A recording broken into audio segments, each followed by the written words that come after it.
atau hanya sekedar penasaran bagaimana cara memisahkan senyawa secara sederhana di lab?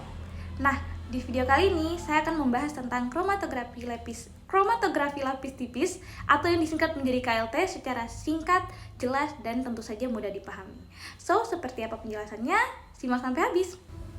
Nah, yang pertama kita harus mengetahui dulu prinsip dasar dari KLT. Jadi prinsip dasar dari KLT ini adalah pemisahan suatu senyawa berdasarkan kepolarannya.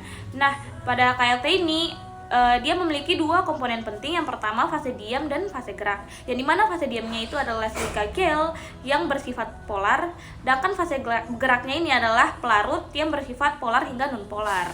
Yang dimana ketika senyawanya bersifat non-polar, maka senyawa tersebut akan bergerak jauh mengikuti pelarut, sedangkan ketika senyawanya bersifat polar itu akan tertahan di fase diam. Terus pemisahan ini terjadi karena interaksi antara senyawa dengan fase diam dan fase gerak.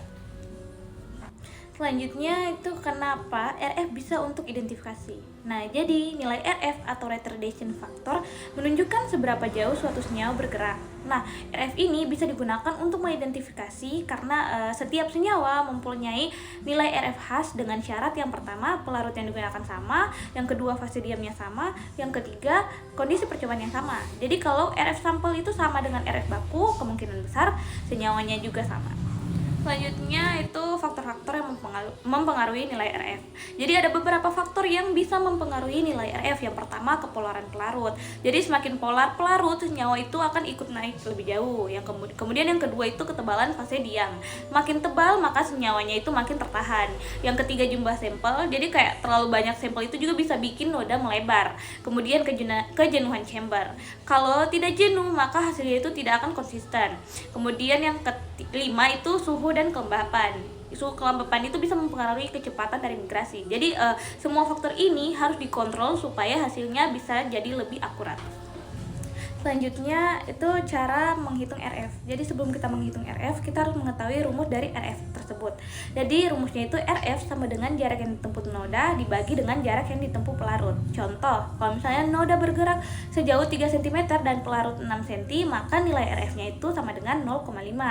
Kalau nilai RF sampel berbeda jauh dari baku, itu artinya kemungkinan besar senyawanya berbeda atau ada kesalahan dalam percobaan. Oke, selanjutnya apa yang terjadi jika fase gerak yang digunakan ini terlalu polar atau terlalu non-polar pada pemisahan. Nah, jadi kalau misalnya fase geraknya itu terlalu polar, yang pertama itu semua senyawa itu naik dengan cepat. Kemudian pemisahan jadi jelek karena noda menumpuk di atas. Kalau terlalu non-polar, yang pertama itu senyawa itu tidak akan bergerak jauh. Kemudian nodanya tetap di bawah. Jadi pelarut itu harus dipilih dengan kepolarannya yang pas supaya pemisahannya itu menjadi optimal. Jadi KLT ini bukan hanya soal memisahkan senyawa, tetapi juga memahami bagaimana interaksi antar fase diam, fase gerak, dan sifat senyawa itu sendiri. Dengan memahami konsep ini, kita bisa mendapatkan hasil analisis yang lebih akurat dan terpercaya.